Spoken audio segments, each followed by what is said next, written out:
എല്ലാവരും ഇങ്ങോട്ട് തൊട്ടു പിന്നാലെ പൃഥ്വിരാജിന്, ആന്റണി പെരുമ്പാവൂരിന്, ഗോകുലം ഗോപാലിന് ED നോട്ടീസ് അയക്കുന്നു, ചോദ്യം ചെയ്യുന്നു. ഇത് സ്വാഭാവികമായി ഉണ്ടാകുന്നൊരു നടപടിയായി കാണാൻ സാധിക്കില്ല. സിനിമാ മേഖലയിലുള്ളവർ പോലും ഇതിനോട് പ്രതികരിക്കാത്തത് എന്തുകൊണ്ടാണ്? എന്തോ കുത്തി പറയുന്ന പോലെ എനിക്ക് ഫീൽ ചെയ്യുന്നുണ്ട്. അല്ലല്ല, ഇൻകം ടാക്സ് ഡിപ്പാർട്ട്മെൻറ്റിനെ കളിയാക്കിക്കൊണ്ട് ഒരു കാര്യവും ഞാൻ പറയില്ല. ആസിഫ് പറയണമെങ്കിൽ പറഞ്ഞോട്ടെ, റൈഡ് വന്നോ.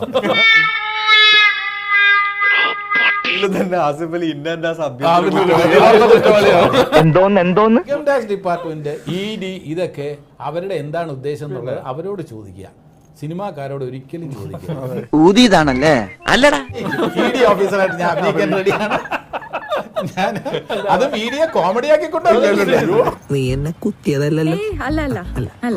ED എടുത്ത് ഞാൻ ചെന്ന്, ED സാർ എങ്ങനെയാണ് സാർ അവിടെ സാർ ആക്ച്വലി എന്താണ് സംഭവിച്ചത് സാർ ഒന്ന് പറയണേ സാർ, ഇമ്രാന്റെ അതാണ് അതോ വേറെ എന്തെങ്കിലും റെക്കോർഡ്സ് കിട്ടിയോ സാർ? ഇങ്ങനെ നോക്കിയിട്ട് അടുത്തവന്റെ വീട്ടിൽ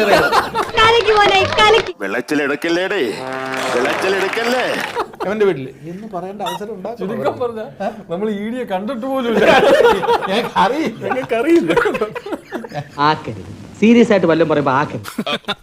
അങ്ങനെ വലിയ ചിരിയൊന്നും വേണ്ട. ED എന്ന് പറഞ്ഞ എഡ്യൂക്കേഷൻ ഡിപ്പാർട്ട്മെന്റ്. ഇതെന്നെ ഉദ്ദേശിച്ചാണ്, എന്നെ തന്നെ ഉദ്ദേശിച്ചാണ്, എന്നെ മാത്രം ഉദ്ദേശിച്ചാണ്. സംശയം ഉണ്ടോ? നീ ഇവിടെ നിന്ന് ഇതിലും വലുത് കേൾക്കേണ്ടി വരുമ്പോ